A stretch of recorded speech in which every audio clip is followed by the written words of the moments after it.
Welcome to the Writers Center's virtual craft chat series, where we talk with writers a little less about what they wrote and a little bit more about how they wrote it. My name is Zach Powers. I'm the artistic director at the Writers Center, and I'm also a novelist and a fiction writer. And that's how I get the honor today of being the interviewer for this wonderful chat we're about to have with Janice Lee. Janice, thank you so much for joining us.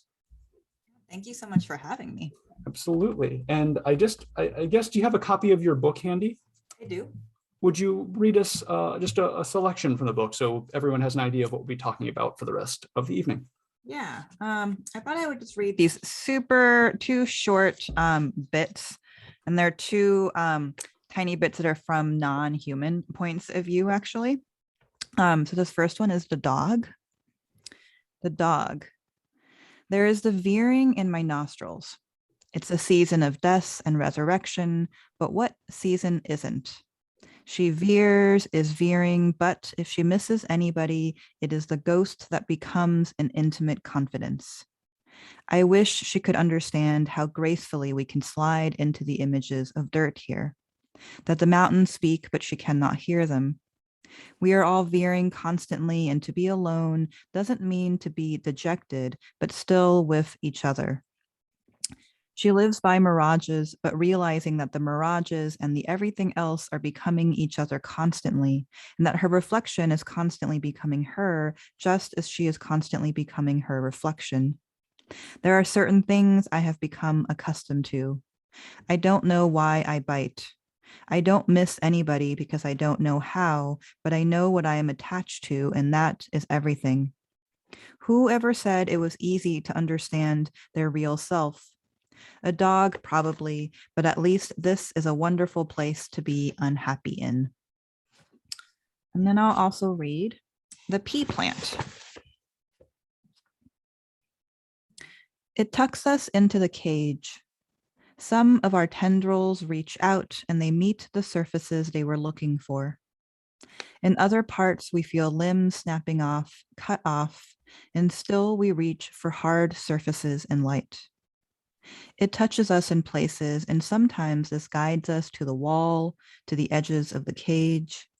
It touches us in others as if testing, as if making a decision about whether to let us continue to teach, to move, to become. We are always becoming, and it lets us know when and where we might proceed. We only know to touch and be touched. We only know to climb and let our tips move forward, and we ask to be guided because we cannot see, but we can feel. We can feel every movement and coaxing and gash and pull and nip. And because we are flexible, we can be convinced of anything. And because we want to live, we can justify any of its actions for or against us. And because there is always space for one, there is also always space for two. Thank you so much. That's great. And I think it's a good moment to mention too that in addition to the copy I have here, we have a couple copies of this book we're going to give away as a raffle, if you will. And to enter this, all you have to do, anyone here on the chat right now can just go into the chat window and type the name and author of, or just the name, or just the author of a recent book, a recently published book that you've read recently. So a book that's somewhat new, it doesn't have to be brand new, that you've read recently that you've really enjoyed. So share those in the chat window. Emily will be keeping track, and she'll use a random name selector to select our two winners. And then we will get that and get mailing information from you and get that out to you. So please, please go ahead, enter some books in there, and we'll get you, we have a couple copies to give away. So please go for that. And Janice, back to you. In your own words, can you just tell everyone who you are? Yeah, what a question. So I am a writer. I'm a teacher. My ancestry comes from South Korea. I mean, other than that, as a writer, some of the things that I'm really interested in, and this comes up in this novel too, is really thinking about how to decolonize narrative and language. I'm really interested in trauma and inherited trauma. I do a lot of teaching of workshops around inherited trauma and healing. And so a lot of my own healing work comes into that. And kind of connected to all of that is also thinking about different ways to articulate different relationships to space and time. And I've been cooking a lot, and I have a new dog. Her name is Piper. I'm excited for the dog. Now, this chat is over. Now we're just going to talk about your dog for the rest of the hour. Okay. All right. So the first question I like to ask is probably the hardest question on the list always. So let's get it out of the way. So what's something you did in this novel or as a writer in general that no one has ever seemed to notice or comment upon? In other words, what cool, random, weird thing do you do that you want people to know about? Yeah, I was really trying hard to think about this question. And weirdly, a lot of the things that I was trying to do, people have noticed. But one kind of little known fact that I can share, I mean, I've shared it a little bit before, but I don't think people really know, is that the entirety of this novel was written and edited to just the soundtrack from of Russian Circles. So Russian Circles is a band that I really like. And it really helped. Like, I would just basically hit play on Spotify and listen through all of their albums and then listen to all of them again, like over and over. And that was basically kind of what helped guide the entirety of writing and revising this book. Is that I definitely heard, and this is a set of questions that didn't make it into my long set of questions already, was on rhythm. And there's definitely a rhythm that I got reading this book. And was that, would you attribute any of that to sort of that musical accompaniment? Is that related to what you're listening to? Yeah, definitely. I mean, when I started this book, the long sentence was part of it. It's not like I sat down to write a novel with long sentences, but once that started happening, I recognized that it was a really important part. And so the music kind of helped keep me in a certain space of focus. The music, for those unfamiliar, it's all instrumental. There's a lot of kind of building up, and there's kind of long songs of building of tension and momentum. And so that kind of really helped me kind of stay in this zone, especially because so much of this was hard to write. It was really easy to lose focus and like want to get up and do something else. Or if I had dogs near me, right, I would get distracted. So the continuity of the music really kind of helped keep me on track. Yeah, it's interesting that you just said too that you didn't plan to write the long sentences, but you recognize that they were happening. I think that's really important. As intent is sometimes less important than recognizing what's happening once it starts, and then having the intent maybe after that. But that sometimes the writing dictates what your intent will be rather than the other way around. So I'm glad to hear that part of your process.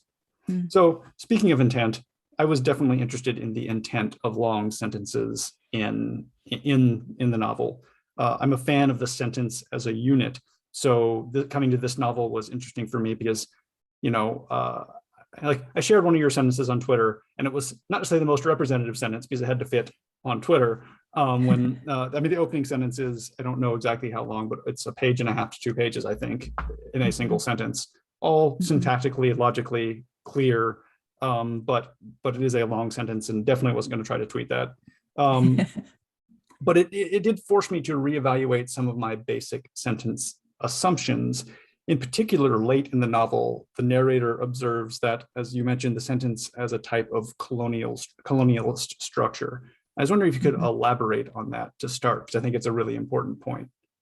Yeah, definitely. I think about sentences a lot. I mean, I am primarily a prose writer, which means I deal in sentences. And so I'm very excited about the possibilities embedded in sentences, but also I often feel really limited by them. And especially, I think, in kind of Western, at least, American literature, we really tend to value concise sentences, and we tend to value sentences that feel really complete, right? So even like in elementary school, the first definition of a sentence I can remember is that it's a complete thought, right? And at that time when I was a child, I didn't really question, okay, it's a complete thought. It means that it's got a subject and a predicate, which we kind of learn later what the names of the parts of a sentence are. But as I continued to think about it, and especially as I've read other writers who deal in long sentences. So one example is the Hungarian novelist Laszlo Krasznahorkai, who is known for, his sentences are much longer than mine. Even they go on for like 10 pages sometimes. And you can get lost in them, right? And I really began to think about sentences as these containers. And the way that we think about the sentence, or the ways that we value certain types of sentences means that we also value the types of narratives or stories or thoughts that can fit into those sentences.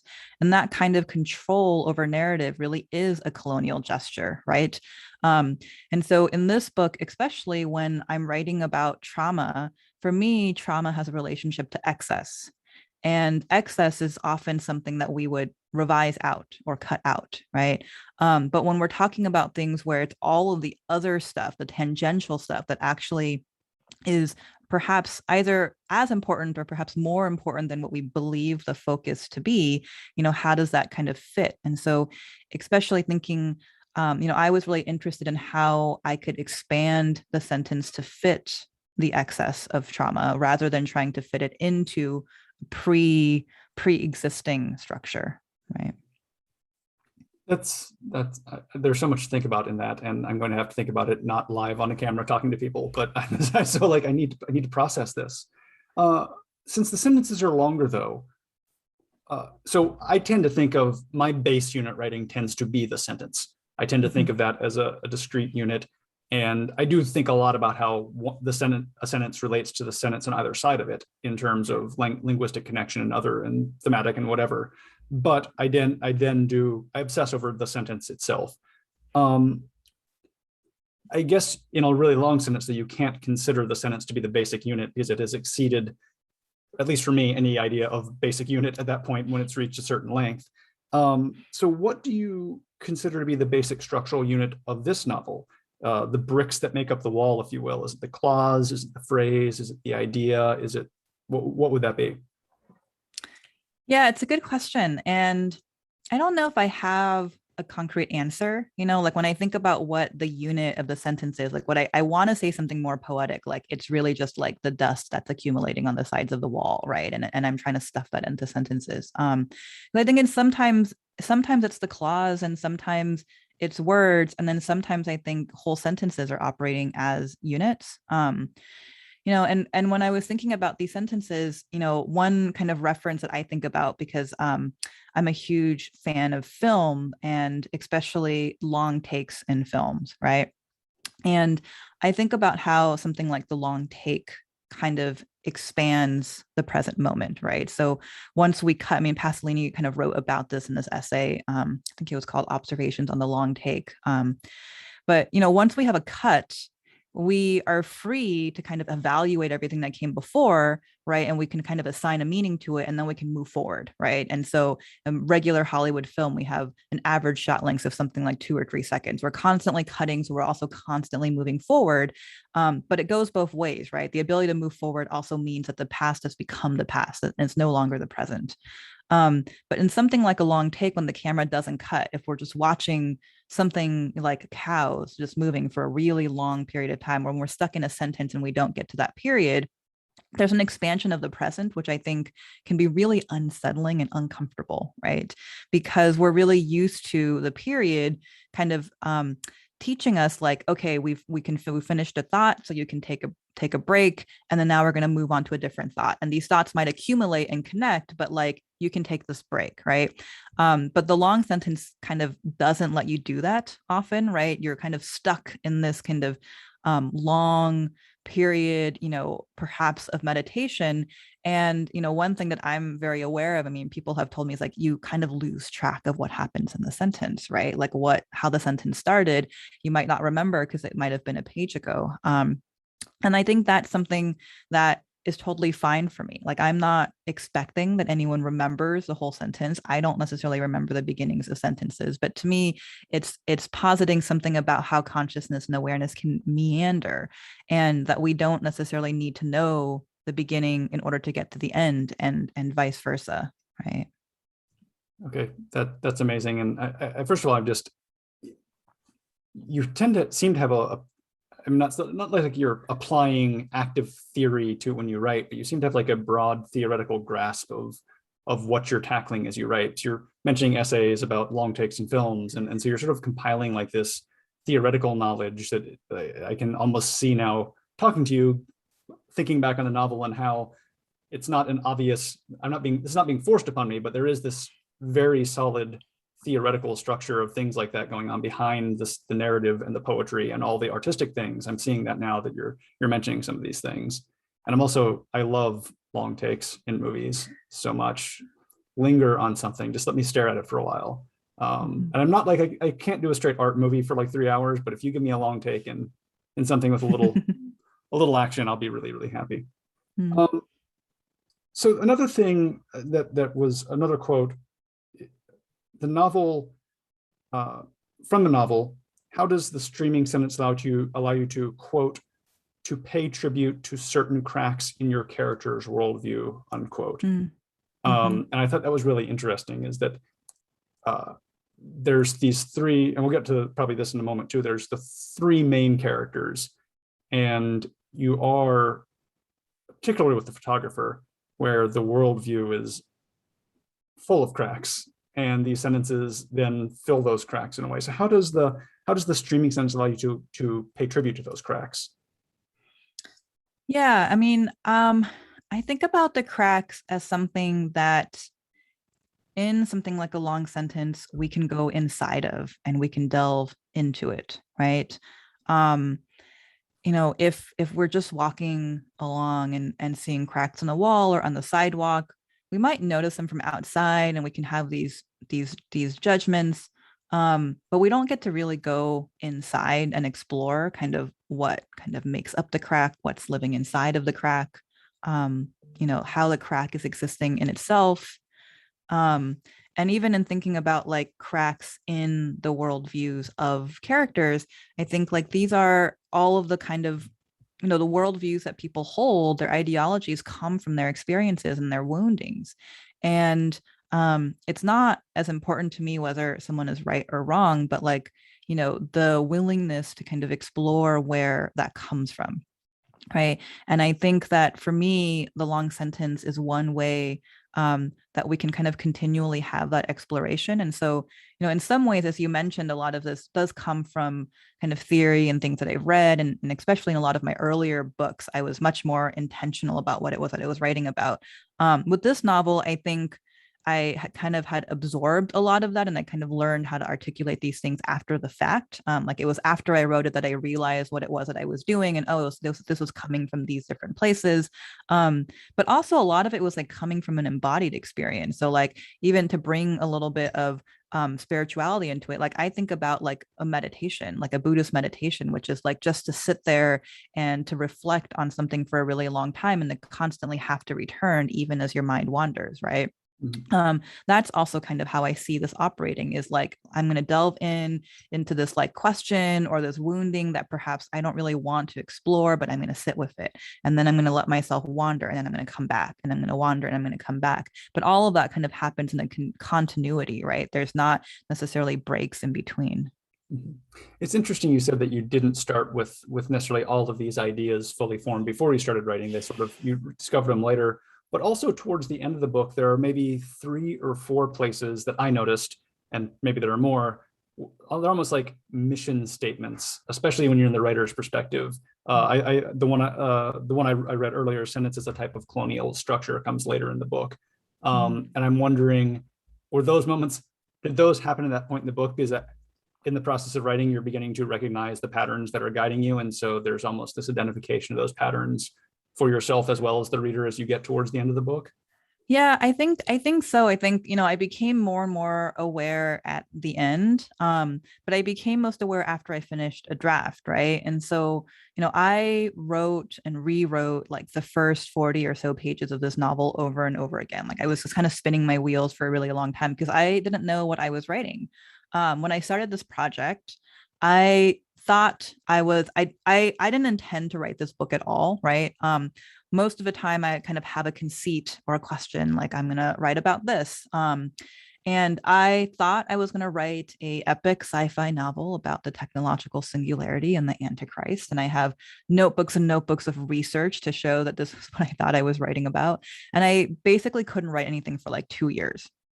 In that period, I wrote some other essays kind of complaining about the fact that I couldn't write this novel, right? So it wasn't like an actual writer's block because I was writing, but I wasn't able to write fiction for whatever reason. And basically what happened was like I kept having these images pop into my head. And one image in particular was of someone washing blood off of their hands in a sink. And I didn't know if that was part of this other novel or what it was. And I had been staying with a friend of mine in New York, and her cat talked to me kind of all through the night there. That cat came and visited me when I went back to LA, and it visited me in this dream where it showed up kind of covered in blood.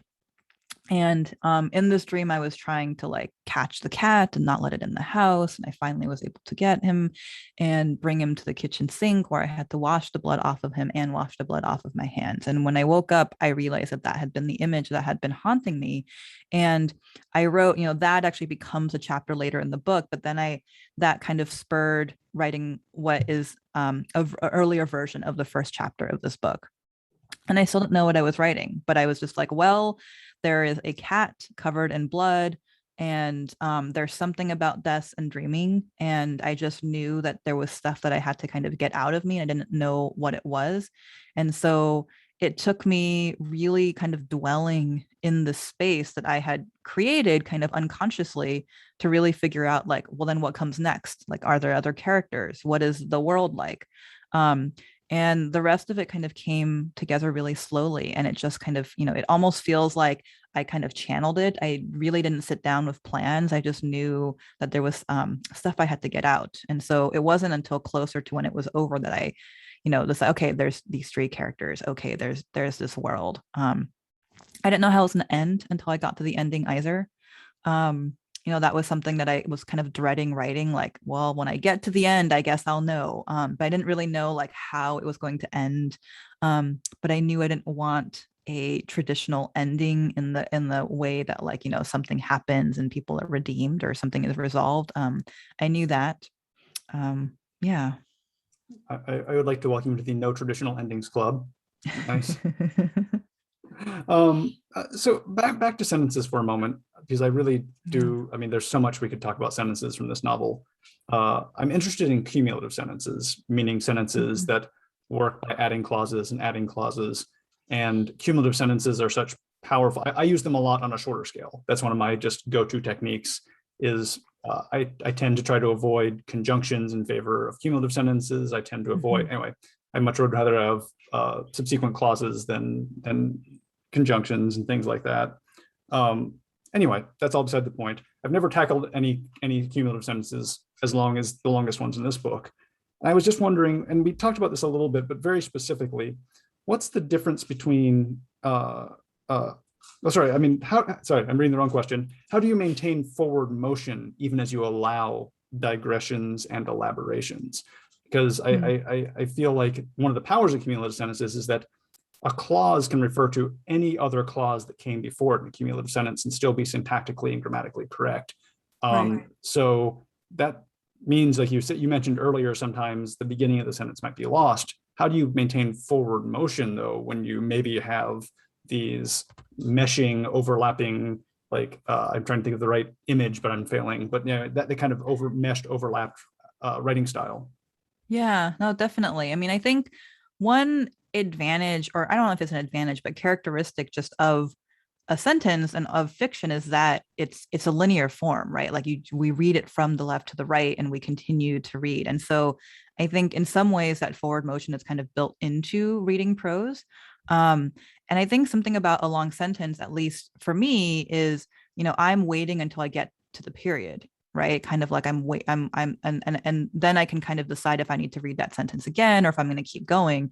And so even in that kind of lostness, I think that there's a momentum that propels one to just get to the end of the period. It's like, okay, once I get to the period, I'll have an anchor that may or may not happen in an expected way with a really long sentence. But at least for me, when I have shorter sentences and when I'm reading a sequence of shorter sentences, I'm pausing, right? And I might read that sentence over and over again before I go on to the next one. But that lack of a period for me kind of makes me at least want to keep going, even if I don't know where I am. I mean, for me too, going back, we mentioned rhythm related to the music you were listening to, but I think that rhythm is driving in those sentences too, that I'm constantly pulled forward rhythmically. And a lot of that felt to me organic to early drafts. So I wonder about your revision process. I feel like that rhythm will be hard to accomplish in revision. And since you mentioned the music too, how much of the sentences rhythm was there from draft one, and how much came during the revision process? Yeah, a lot of the rhythm was definitely there initially. It might not have been as smooth. I think, a lot of like, the early process is sometimes just getting the stuff out. There's like a rhythm, but it might be kind of clunky, right? And it just kind of needs to come out. So in revision, I mean, there were some places where I would read a sentence and there was something that I was just intuiting, like this sentence just actually needs to be much longer. Like this actually, I need to sit in this moment for a lot longer. And so there were some places where I would make a sentence, like I would add a page onto a sentence, right? There were other places where I was doing more kind of cleaning up of things like repetition. A lot of the repetition is very intentional, but also, in an early draft, sometimes, at least for me, I repeat things that I don't even know I'm repeating, right? Like there's phrases that I'm repeating very intentionally, like there might be an image. And then there's other times where I'm repeating things and a friend will say, did you really mean to use that word 7 times? I'm like, I didn't even know I used that word like once or twice. And so that kind of thing I was really thinking about in the revision. Yeah. On the other hand, though, how do you maintain the essential wandering nature and logic of syntax and revision? And maybe to phrase another way, how do you avoid the traditional workshop or colonialist expectations of writing that maybe would that would probably encourage you to take out every repetition, as opposed to recognizing that some of the repetitions you need to say? Is that something you had to fight against as you were revising, or is that something you've practiced enough to handle? Yeah. I think with this book, I had, more confidence and faith kind of in what I was doing, because I had this other body of work where I was still kind of figuring things out and asking questions, where as at this point, I kind of really had to trust that things had come out a certain way and there was a reason for that. And the more I thought about it, a lot of these kinds of other theories or ideas that I've referenced kind of came up. But also, what I thought about, and it's only recently that I've kind of figured out how to articulate this more, is that I think when in my earlier work, I was much more intentionally trying to resist conventions in a very concrete way. Right. So I would, see, okay, this is traditional plot. Well, I don't want to do that. Okay, this is linear. I don't want to be linear. I'm just going to be non-linear. And it was like a very not exactly a one-to-one kind of thing, but like, especially as a grad student, there was a lot, there was a different stake, right? And like saying like, well, fuck the conventional narrative and I'm just going to resist this. And there were a lot of political reasons for that. But also, there were certain things that I felt like I was never like, quote, good at. And so I've never been a good plot writer, for example, right? And that was something that I would think about earlier in my work when I was sitting in a workshop and people would point out like, about issues of plot. And it was hard for me to wrap my head around because I understood that these weren't plots that were built like other plots. And yet it didn't also make sense to me to think about plot in that way. And this is something that's kind of, I've only been able to really articulate recently, is that, I think a lot of times when writers think they're not good at something, it actually has much more to do with expectations, like what people are expecting, and that people have very different relationships to plot or character or things like that. And so with this book, with the digressions and the repetitions, these were all things that for me have a lot to do with my very particular experience of these events in time and in space. And this is how I express them. And for this book, at least, it was a lot less of, I'm going to write this way in order to get across a certain aesthetic, right? It was much more, this is the best that I can do to sort of enact the experience that I want to write. And it's going to come out in these forms that seem to be not conventional, right? But it wasn't me trying to work against something. It was actually just me really trying to write what my reality is, which apparently doesn't match what the dominant reality is, right? And kudos to that as well. So real quickly, I'm going to turn my attention to the chat window and the audience first to announce our raffle winners. So the raffle winners have been chosen randomly. And the first raffle winner is Rafe Kaplan, and the second one is Alana M. I'm going to put those into the chat window right now. And to claim your copies of the book, just send me an email at the address that just went into the chat window with your address, your mailing address, and we will get it in the mail to you as soon as we're able. So congratulations to both of you. Just shoot me an email and we'll get you your book soon. And now back to the chat window, though. Let's stay there for a minute because we have a couple questions that have come in. And if anyone else in the audience has questions, please start submitting them so we can ask some of those. So the first one was going back to something you said earlier. Can you talk more about the experience of channeling the writing? Yeah, it's really hard to describe, and it's like really not a way that I would normally describe writing, because it sounds really woo-woo. But with this particular book, that's the closest way I can describe it. Like usually in the past, I sit down, I might not have an outline, but I would have like a map of questions, or I would have notes, and I would have books that I'm reading, and I kind of have an idea, of questions that I want to ask. I might not know where I'm going, but I kind of just have like, okay, these are the things that I want to get through, right? Even when I'm writing in fragmented forms, I've kind of got like a map-ish type thing to guide me. And with this, because I didn't know I was going to write this book, I didn't even know it was going to be a book. But I knew that stuff had to come out. I would sit down and what I realized very early on was that this took a lot out of me emotionally. So I had to kind of curate time and space. This was not like I'm going to write for an hour every morning type thing. I'm not a write every day person anyways. I'm actually very terrible at keeping up writing habits. I'm very much like, I'm going to write for 2 weeks straight and then not write for 6 months, right? And then lock myself up for another weekend, so I kind of write in spurts. And so this book, a lot of it I wrote over a particular summer.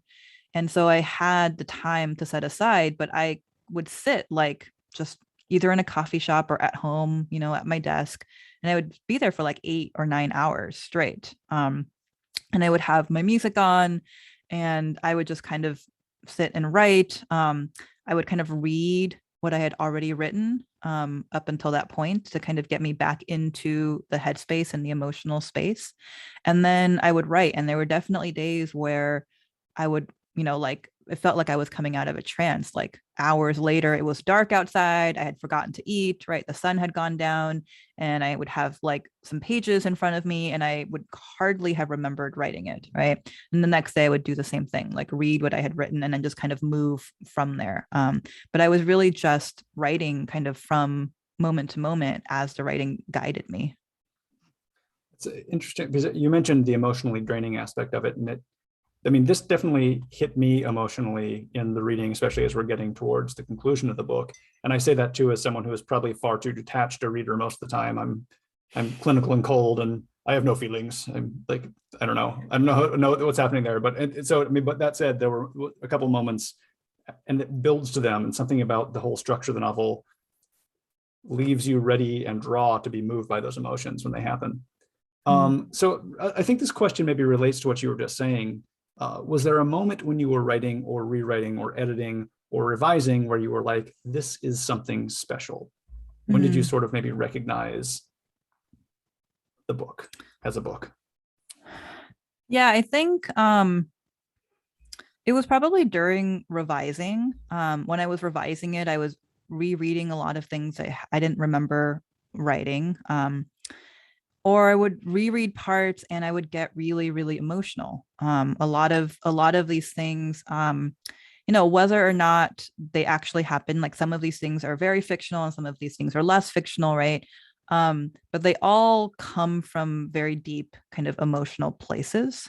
And so when I was rereading, there were times where I would, I would just be rereading my own work and I would start crying. And what I recognized, it wasn't quite like this is something special, but I did recognize that I had allowed myself to be really vulnerable, probably more vulnerable than I ever had allowed myself to be in my writing. And all of that, even more than in my nonfiction, right? And this was the accumulation of that. So I recognize that this was something that really contained a lot of my sincere reckoning with this trauma and history in this book. And so my hope was that other people would see that too. But it was, you know, it what really was that for me. So going back to sort of a structural thing on the novel, this novel has multiple perspectives on the same themes. You have three main human perspectives plus a number of animals, and I'd forgotten plants until you read the pea pods at the, that had slipped my mind. One thing I thought was interesting is that they overlap on theme, the different sections, the different perspectives, but not really on scene. You don't really use the more common technique of showing two perspectives in the same scene, the Kurosawa, I'm forgetting the name of the movie, but the one that tells the same story from several perspectives. But also on the first page, we're introduced to the use of multiple perspectives as a theme of the novel itself. So on the first page, there is the phrase, the particular dreams you have of a mother that are different than his dreams of the same woman. So right away, we're established of two people observing one other person differently. And then that theme of divergent perspectives of the same subject.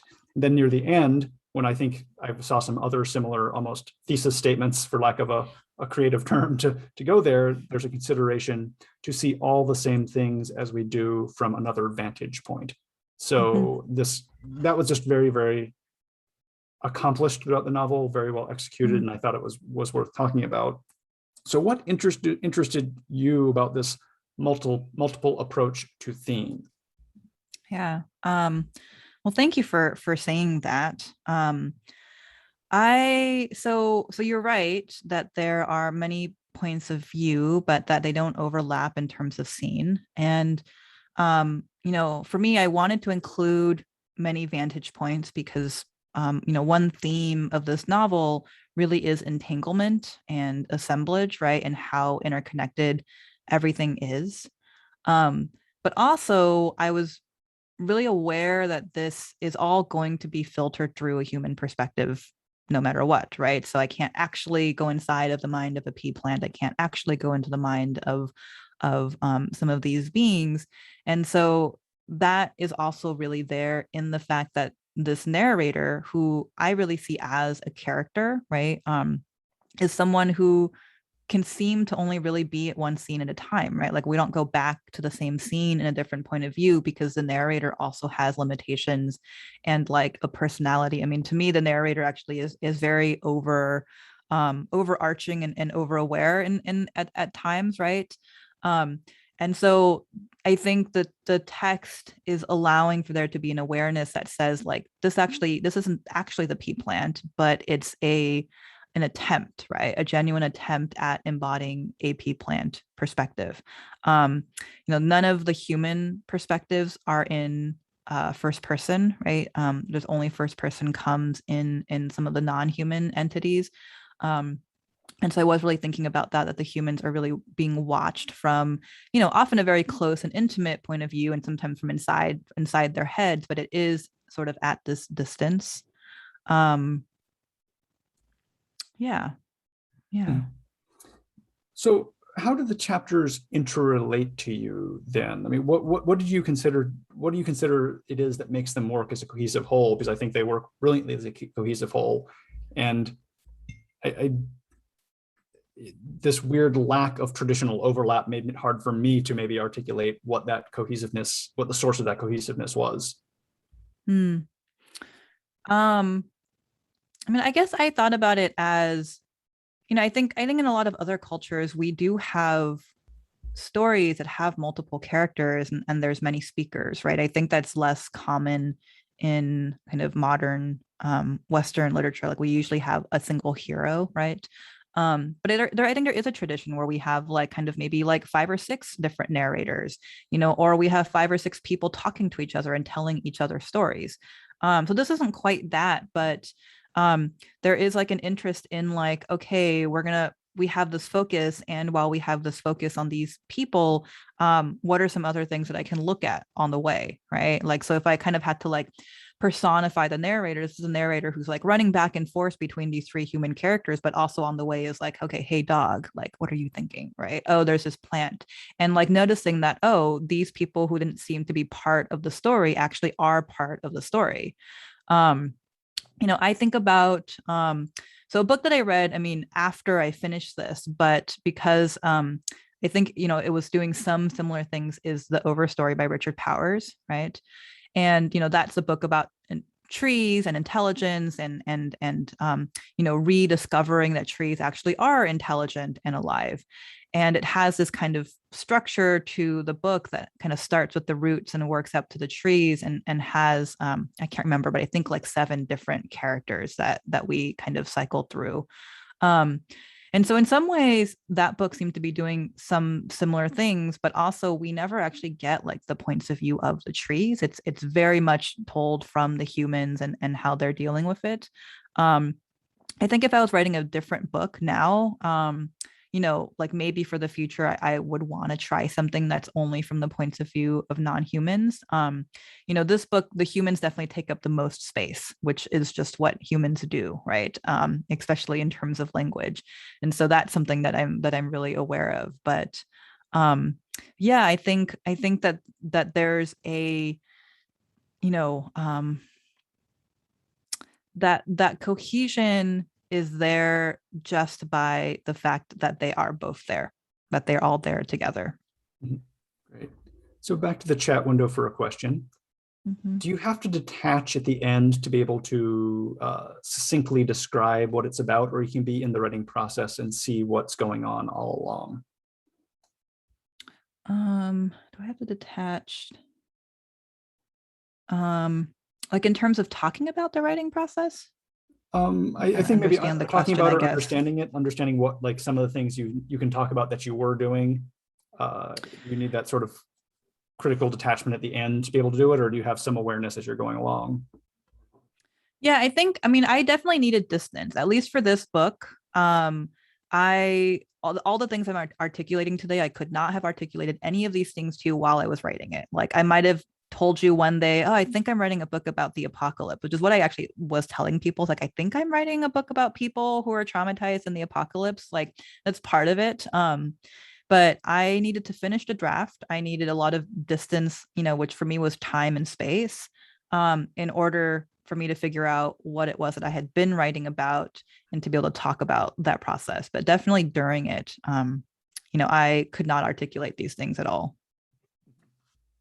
And the next question from the chat is, how do you imagine yourself inside the head or being of a non-human species? Yeah. I, I just think about the vantage point that it occupies. So there's a couple of sections that are from the point of view of the dog. And weirdly, the dog sections were actually really difficult because I have a very intimate relationship with dogs. And so I didn't want to map out just my dogs, right? And I also didn't want to map out my perception of the dogs. I really wanted to listen and imagine what it was like from their point of view, given the encounters that we have, but are potentially different ways of seeing those encounters. And so, I would just really kind of contemplate and watch and listen. With the pea plant that I read, that really just comes from me having an encounter with the pea plant that I was growing in my garden at the time. And being rather surprised at how much they listened, right? And I would just guide them and they would listen. And sometimes I would make mistakes and they would still listen. And it was really surprising how much that, it wasn't a conversation, but it definitely went both ways. It wasn't just me acting upon them. That I was actually really receiving something in these encounters that I couldn't articulate in language, but there was definitely an encounter happening. Right, thank you. So I wanted to get sort of a broad question about the craft of writing, because you had a really great interview with the Rumpus, And in that, you said the story itself, not just you referred to the story itself, not just the accumulation of formal choices. So I was sort of curious about, how does one learn the craft of writing? How does one practice and learn this craft that we do without unconsideredly just following conventions? How do you balance like learning some things formally, but also not just parroting, a mid-century realist style that you read 50 stories of in workshop? Yeah. I mean, that is such a good question. And, the real answer is I don't know, right? Because much of my own writing journey has been, learning a lot of these conventions in school and from other writers, and then also very messily and sometimes like in despair trying to figure out like what my own relationship to these things is. A book that has really helped me think about these ideas, and I think has helped a lot of people articulate thinking about craft, is Craft in the Real World by Matthew Celessis, which I recommend highly for people who haven't encountered that book yet. But he really talks about in that book that like what craft is it's a set of expectations, right? And so even when I'm workshopping writing with my students, I think often what we talk about is a lot of what we're doing actually as like scholars of writing is unlearning a lot of our training and becoming much more aware of that, right? And so that if we're thinking about plot a certain way, there's no like right or wrong way, but to just really think about like where are those expectations coming from, right?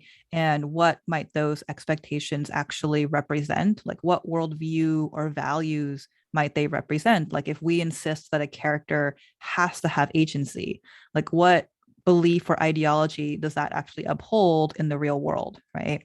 And to really just go into each of those decisions and to really think about what is at stake in all of these things.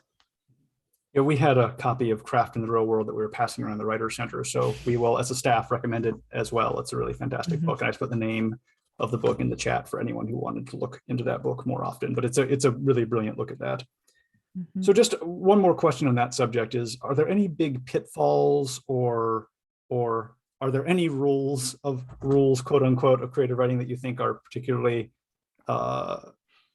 are lies instead of rules that a writer, especially a writer starting out, should avoid or just take with the largest grain of salt they can find? I just really think that writers should be skeptical of all rules or all phrases. Like anytime any writer or teacher says like, this has to be this, like, and I can think of all the things that I was told, like, like the show don't tell, or like, the way that dialogue needs to look. I had a student who said that a professor told him that he wasn't allowed to kill off a main character unless he had earned it, right? And that was like, what an interesting use of capitalist language in a story, right? Which to me revealed much more about the professor's values of story than what should actually happen. And so, really, I just think like to really be skeptical about any kind of absolute and to think about what that potential decision might mean. And I think it's okay to make mistakes and to write stories that might look just like stories that we've read. I think that's how we learn. I mean, I've written so many stories that, I would just read something and be like, that's really cool, I'm going to just copy that. And I would just try it out. But that's also how it is that we learn what these things can actually do when we actually can embody it. But yeah, I think to try everything and to know that, I think anything is possible, right? I think a lot of times as a young writer, for me, I was told no much more often than yes, like all of the things that I couldn't do or shouldn't do, unless, right, and some blank. And I think what I realized is that, all of these things are possible. It's just about what is the vantage point that you want to communicate, that you want to express. I think it's important to note too that the rules, quote unquote, rules used the softest way that word can be used, of creative writing can help you create something that succeeds in a recognizable way. If you mastered all those things, then yes, you could produce a story that would probably recognizably be okay. doesn't mean it's a great story, doesn't mean it has oomph or emotion to it, but you would have something that was recognizably okay, but it can't predict, doesn't predict everything writing can do. It's a very limited set of possibilities of what can be on the page. So I agree with you wholeheartedly, and they are helpful and useful to understand what's happened already, but they don't tell you what can happen next. So don't listen too hard to your workshop leaders. One thing that I think I got a lot of in workshop over the years was, for some reason, workshops are opposed to ideas or outright thinking on the page. And I sort of feel like that thinking on the page is discouraged in literature, and particularly in the traditional workshop. But I'm always thrilled when my thinking parts are engaged alongside my more feeling, emotional parts. So how do ideas and narrative mesh for you? Is that something you're aware of as you write? No, what's coming to my mind, like, hearing you talk, is like the rule show don't tell kind of comes up. And I think it's a little bit related. Like, I think the resistance to thinking on the page is, perhaps something like, oh, you shouldn't just explain what the ideas are, what the thinking is. Like, you should try and get the reader to get to those ideas themselves. And like somehow that's more literary or more worthwhile, right? And I think, well, that's one way to go, right? Like, I think maybe sometimes, you don't want that to happen. And other times you might have a character, like, a lot of my characters do their thinking, because that's actually part of their personality, is like, is telling people what to think or feeling really rigid about their thinking. And what they're thinking is not even necessarily what the narrator's thinking or what I'm thinking as an author. Right. But the process of seeing the thinking and the logic is really important in understanding, like, how this relates to who they are. Right. Yeah. I guess we're about approaching the end of our hour here. So I do want to make sure to ask our final question, because this is my other favorite question, but hopefully much easier than the first one, which is, what's one piece of writing advice you'd give to a writer just starting to work on a first novel? Oh my God. Maybe it's not easier. I lied. I mean, I'm trying to approach the question in terms of, like, what I have told myself when I started this book. Because in some ways, even though I have written other books called novels, this, I feel like, is my first real novel that resembles a novel more in the conventional sense, right? So my past works that have been called novels are much more fragmented and experimental. And so the processes for those, for me, actually were much more like writing poetry. With this book, I would probably tell myself, like, you need to get to the end. And I tell students this too, is just get to the end first, right? You don't have to know what it is that you're writing about. You don't have to have things mapped out, but finish a first draft. And most likely, everything is going to change, right? I think we get really, as writers, we get really hung up, especially for those of us who really love language and sentences. We're like trying to get all our sentences to be perfect, like, as we write. But so much is going to change in a novel. I mean, I really started to understand why it takes writers like 10 years to write a novel, because it really takes a lot of thinking and rethinking and feeling and refeeling and refiguring out. I remember listening to the writer R.O. Kwon talk about the incendiaries, and it took her, I don't know if it was quite 10 years, but it took her a very long time to finish that book, because she kept changing the point of view. Like, it was written in one point of view and then another point of view and then multiple points of view, right? And all of those versions of the book are just different books, right? And sometimes we have to figure out what is the book that we actually want to share with the world. And none of those books necessarily is better or worse, but are all saying very different things. And sometimes you just have to get to the end. So yeah, I would just say, just get to an end and give yourself that space, and then figure it out. That's great. Janice, I just want to thank you again for joining us, and to everyone in our audience, go get a copy. If you didn't win a copy of the book in the raffle today, go get a copy. I'm sorry you didn't win it, but go to we put the link into bookshop.org, or go to your local independent bookseller and ask them to get you a copy. It's worth your time. It's well worth a read. It's a beautiful, beautiful novel. So thank you so much for joining us. And thanks everyone for coming out this evening. Thank you so much.